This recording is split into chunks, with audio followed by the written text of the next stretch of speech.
बच्चों आज हम बात करते हैं मैकेनिज़्म ऑफ ऑर्गेनिक रिएक्शंस।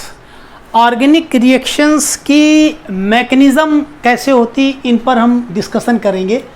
होता क्या है कि ऑर्गेनिक रिएक्शंस की मैकेनिज़्म में होता है इलेक्ट्रॉन्स का इन्वॉल्वमेंट्स ऑफ इलेक्ट्रॉन। नॉर्मली होता क्या है, जो ऑर्गेनिक कंपाउंड्स होते हैं वो ऑर्गेनिक कंपाउंड्स में कोवैलेंट बॉन्ड फॉर्म होता है, यानी इस तरीके से रिप्रेजेंट कर रहे हैं ए कोवैलेंट बॉन्ड बी। जो कोवैलेंट बॉन्ड है उसको नॉर्मली डैश लगाकर रिप्रेजेंट किया जाता है, और ये रिप्रेजेंट ये करता है कि इस डैश का मतलब यहाँ पर है ए पेयर ऑफ इलेक्ट्रॉन, और इस पेयर ऑफ इलेक्ट्रॉन में क्या है, equal sharing of electron between the two atoms. इन दोनों एटम्स के बीच में क्या है, बराबर की साझेदारी है। कैसे बराबर की साझेदारी है, ये एक इलेक्ट्रॉन बी का है और ये इलेक्ट्रॉन ए का है। इन दोनों ने आपस में दोनों के ऊपर बराबर का इसका वो रहेगा, साझेदारी रहेगी। तो बराबर की साझेदारी यानी एक इलेक्ट्रॉन ये दे रहा तो एक इलेक्ट्रॉन ये दे रहा, और इस तरीके से बॉन्ड बन रहा है कि दोनों की ऑक्टेट कंप्लीट हो रही है।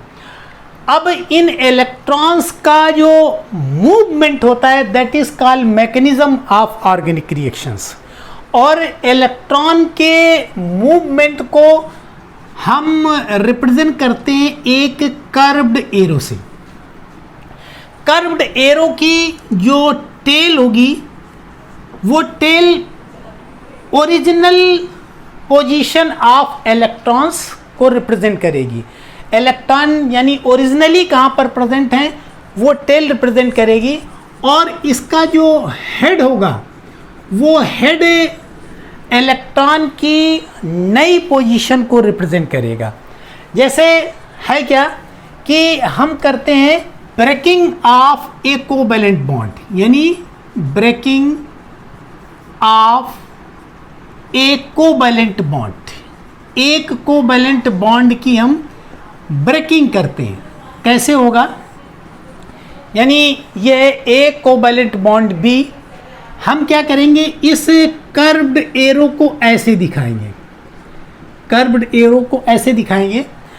ये क्या रिप्रेजेंट कर रहा है कि ये ओरिजिनल पोजीशन इलेक्ट्रॉन की है, और नई पोजीशन जो इलेक्ट्रॉन पेयर की है वो कहाँ पर चली गई, बी पर चली गई। यानी एरो का टेल जो दिखा रहा है original position of the electrons, और जो हेड है इसका ये दिखा रहा है कि यहाँ पर इसकी नई पोजीशन जो है वो वहाँ पर प्रेजेंट है। इसको रिप्रेजेंट करने के लिए देखो कैसे रिप्रेजेंट होगा, बॉन्ड कैसे ब्रेक होगा। यहाँ पर इन दो इलेक्ट्रॉन्स था जो कि कोवैलेंट बॉन्ड बना रहा था, उनमें बराबर की साझेदारी थे। एक इलेक्ट्रॉन ए का था, एक इलेक्ट्रॉन बी का था। ये कर्व्ड एरो से हम इसका क्या दिखा रहे हैं, ट्रांसपेरेंस दिखा रहे हैं इलेक्ट्रॉन का। तो अब ये दोनों के दोनों इलेक्ट्रॉन यहाँ से मूव होकर के बी पर चले जाएंगे, तो क्या होगा, ए पॉजिटिव बन जाएगा और प्लस बी निगेटिव बन जाएगा, बी निगेटिव बन जाएगा, और ये बॉन्ड इनके बीच यहाँ पर ख़त्म हो जाएगा। तो होता क्या है कि ये एक इलेक्ट्रॉन बी का है, एक इलेक्ट्रॉन ए का है। ये दोनों इलेक्ट्रॉन इधर बी की ओर ट्रांसफर हुए। हुआ क्या कि ए को एक इलेक्ट्रॉन का गेन हुआ, ये तो इसका था ही, और उसके साथ साथ इसको एक इलेक्ट्रॉन और मिल गया, तो इसके पास से पेयर ऑफ इलेक्ट्रॉन हो गया। तो जब एक इलेक्ट्रॉन को इसको गेन हुआ तो इस पर क्या आ गया, एक निगेटिव चार्ज हो गया। इसी तरीके से ए पर क्या हुआ, इस इलेक्ट्रॉन का इसके पास से लॉस हो गया, और जब एक इलेक्ट्रॉन का इसके पास से लॉस हो गया तो ये क्या हो गया, पॉजिटिव चार्ज में कन्वर्ट हो गया। तो कर्व्ड एरो क्या दिखाते हैं, बॉन्ड की ब्रेकिंग दिखाने के लिए क्या होगा कि टेल उसकी original position of electron pair दिखाएगा, और हेड उसकी नई पोजीशन इलेक्ट्रॉन की दिखाएगा। जिस तरीके से ब्रेकिंग ऑफ कोवैलेंट बॉन्ड है, उसी तरीके से है formation of covalent bond. Formation of covalent bond, formation of covalent bond में क्या होगा, ये हम समझ रहे हैं कि यहाँ पर B निगेटिव है, इस पर निगेटिव चार्ज है, प्लस A पॉजिटिव है, A पॉजिटिव है, क्या हो जाएगा, ये इलेक्ट्रॉन पेयर यहाँ से यहाँ मूव कर जाएंगे, यानी A के पास चले जाएंगे। तो क्या हो जाएगा, B और A के बीच में एक कोवैलेंट बॉन्ड का यहाँ पर फॉर्मेशन हो जाएगा। यानी ये लोन पेयर ऑफ इलेक्ट्रॉन, यानी निगेटिव चार्ज का मतलब होता है पेयर ऑफ लोन इलेक्ट्रॉन, ये इलेक्ट्रॉन ट्रांसफर होकर के यहाँ पर चले गए, तो यहाँ पर क्या बन जाएगा, B कोवैलेंट बॉन्ड A। अब देखो समझना, B के पास 2 इलेक्ट्रॉन थे, जब बॉन्ड बन गया तो अब इसके पास इस तरीके से इलेक्ट्रॉन का डिस्ट्रीब्यूशन हो गया, एक B का इलेक्ट्रॉन हो गया और एक A का इलेक्ट्रॉन हो गया। इस तरीके से B पर पहले पेयर ऑफ इलेक्ट्रॉन था, यानी 2 इलेक्ट्रॉन थे, इसके पास एक इलेक्ट्रॉन का लॉस हुआ, और जब एक इलेक्ट्रॉन का लॉस हुआ तो इस पर पॉजिटिव चार्ज हो गया, निगेटिव चार्ज इस पर पहले से था, निगेटिव पॉजिटिव क्या हो गए, न्यूट्रलाइज हो गए। दूसरी तरीके से क्या है, ये इलेक्ट्रॉन A को मिल गया, एक इलेक्ट्रॉन यहाँ पर A को मिला, क्योंकि इसमें 2 इलेक्ट्रॉन ट्रांसफर हुए, लेकिन एक इलेक्ट्रॉन B का हुआ और एक इलेक्ट्रॉन A का हुआ, तो नेट गेन तुम्हारा इलेक्ट्रॉन का एक A को गेन हुआ, तो इस पर क्या हो गया, एक निगेटिव चार्ज आ गया, पॉजिटिव चार्ज पहले से था, निगेटिव पॉजिटिव न्यूट्रलाइज हो गया, तो यहाँ पर बन गया B कोवैलेंट बॉन्ड A। दूसरी चीज, अगर बॉन्ड फॉर्मेशन दिखाना है तो जैसे हमने क्या किया, A positive plus B negative, हम क्या कर रहे हैं, इस पॉजिटिव चार्ज को यहाँ पर मूव कर रहे हैं। This is wrong, this is wrong. क्यों? क्योंकि मैकेनिज्म में हम सिर्फ दिखाते हैं इलेक्ट्रॉन का मूवमेंट, पॉजिटिव चार्ज का मूवमेंट यहाँ पर नहीं दिखाते। यहाँ पर हम क्या दिखा रहे हैं, यहाँ पर निगेटिव चार्ज का यहाँ पर मूवमेंट दिखा रहे हैं, जो कि राइट है, और अगर हम पॉजिटिव चार्ज के मूवमेंट दिखा रहे हैं तो ये रॉन्ग है। इसी तरीके से मान लो एक कोवैलेंट बॉन्ड की हम हेट्रोलिसिस कर रहे हैं, दिस इज CH3Cl, CH3Cl में Cl के पास 3 लोन पेयर ऑफ इलेक्ट्रॉन, यहाँ पर एक कोवैलेंट बॉन्ड बना रहा। हम क्या करते हैं कि ऐसे ही बेमतलब का एक एरो ऐसे लगा देते, ये एरो क्या कर रहा है, ये रॉन्ग रिप्रेजेंटेशन कर रहा है। इसमें तुमको ये समझ में नहीं आ रहा है कि इलेक्ट्रॉन कहाँ से कहाँ जा रहे हैं। मान लीजिए इसकी टेल ये, तो ये मान लेते हैं कि इस पेयर ऑफ इलेक्ट्रॉन का ये मूवमेंट दिखा रहा है, ये मूवमेंट यहाँ पर ऐसे हुआ, तो मूव होकर के कहाँ जा रहे हैं, इसी क्लोरीन एटम के पास ही चले जा रहे हैं, तो ये कोई रिप्रेजेंटेशन नहीं हुआ, दिस इज रॉन्ग रिप्रेजेंटेशन। अगर रिप्रेजेंट ही करना है, राइट रिप्रेजेंटेशन क्या होगा, दिस इज CH3Cl, CH3Cl में ये पेयर ऑफ इलेक्ट्रॉन है, क्या होगा, ये इलेक्ट्रॉन यहाँ पर मूव करेगा। अब जब यहाँ पर मूव करेगा तो क्या हो जाएगा, CH3 पर आ जाएगा पॉजिटिव चार्ज, और Cl पर क्या आ जाएगा, 8 इलेक्ट्रॉन पूरे हो जाएंगे, क्योंकि 2 इलेक्ट्रॉन उसके पास हो गए, तो ये हो जाएगा Cl निगेटिव। तो पॉजिटिव चार्ज का मूवमेंट जो दिखा रहा है वो रॉन्ग रिप्रेजेंटेशन है। अगर प्रॉपर इलेक्ट्रॉन की पोजीशन नहीं दिखा रहा है कि कहाँ से कहाँ इलेक्ट्रॉन जा रहा है एरो, तो फिर वो भी क्या हो जाएगा, वो भी रॉन्ग सिस्टम हो जाएगा।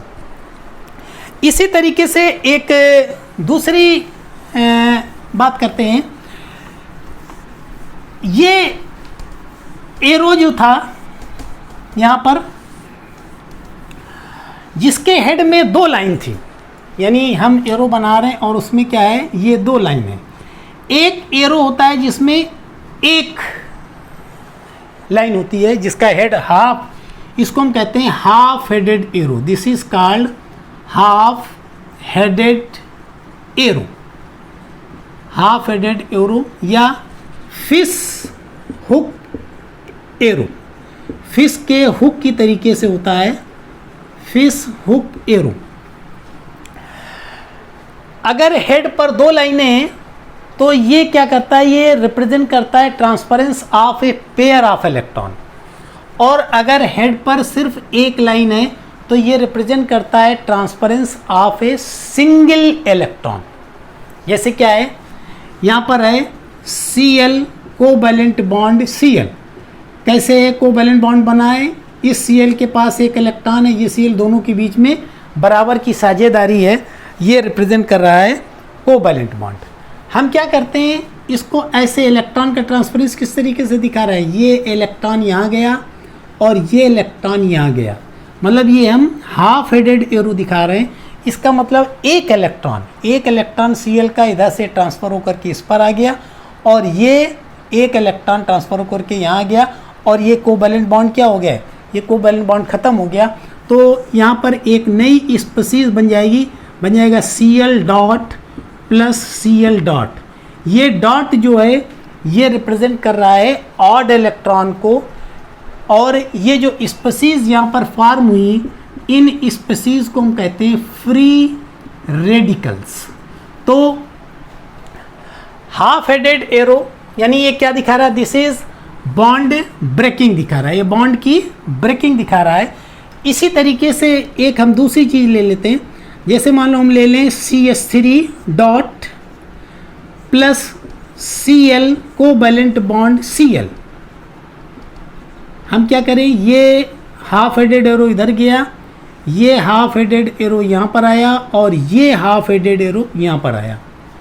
तो या इसको इस तरीके से रिप्रेजेंट कर दो, तो क्या होगा, ये यहाँ पर एक इलेक्ट्रॉन Cl का एक सिंगल हाफ हेडेड एरो, तो एक इलेक्ट्रॉन यहाँ पर ट्रांसफ़र हुआ और CH3 का एक इलेक्ट्रॉन यहाँ पर ट्रांसफ़र हुआ। तो यहाँ पर क्या होगी, पेयरिंग ऑफ इलेक्ट्रॉन हो गई, और जब पेयरिंग ऑफ इलेक्ट्रॉन हो गई तो इनके बीच में क्या हो गया, एक कोवैलेंट बॉन्ड का फॉर्मेशन हो गया, बन गया CH3 covalent bond Cl plus ये Cl यहाँ पर डॉट बन गया, Cl यहाँ पर एक डॉट बन गया फ्री रेडिकल। तो ये इलेक्ट्रॉन इधर गया तो Cl डॉट बन गया, ये इलेक्ट्रॉन इधर गया तो यानी एक इलेक्ट्रॉन इसका आया और एक इलेक्ट्रॉन इसका आया, इन दोनों के बीच में क्या हो गया, पेयर ऑफ इलेक्ट्रॉन हो गया। तो यहाँ पर एक बॉन्ड बन गया जो कि बन गया CCl बॉन्ड। तो ये तुमको दिखाया सिंगल हेडेड एरो की बॉन्ड की ब्रेकिंग कैसे होती है, और ये दिखा रहा है सिंगल हेडेड एरो की यहाँ पर कैसे बॉन्ड का फॉर्मेशन हो रहा है। तो थोड़ा सा समझ लो, डबल हेडेड एरो क्या है, यानी this is Cl covalent bond Cl, ये इलेक्ट्रॉन यहाँ पर गया यानी ये पूरा का पेयर ऑफ इलेक्ट्रॉन गया, तो क्या बन जाएगा, Cl पॉजिटिव बन जाएगा प्लस Cl निगेटिव बन जाएगा। पूरा का पूरा पेयर ऑफ इलेक्ट्रॉन यहाँ पर ट्रांसफ़र हो रहा है। यहाँ पर क्या हो रहा है कि एक इलेक्ट्रॉन हाफ हेडेड एरो, तो ये एक इलेक्ट्रॉन का ट्रांसफरेंस रिप्रेजेंट कर रहा है, ये एक इलेक्ट्रॉन का ट्रांसफरेंस रिप्रेजेंट कर रहा है। इस तरीके से CH3 डॉट का फॉर्मेशन हो रहा है, Cl डॉट का फॉर्मेशन हो रहा है। इसी तरीके से हम ये लेते हैं, this is CH3 positive plus Cl covalent bond Cl।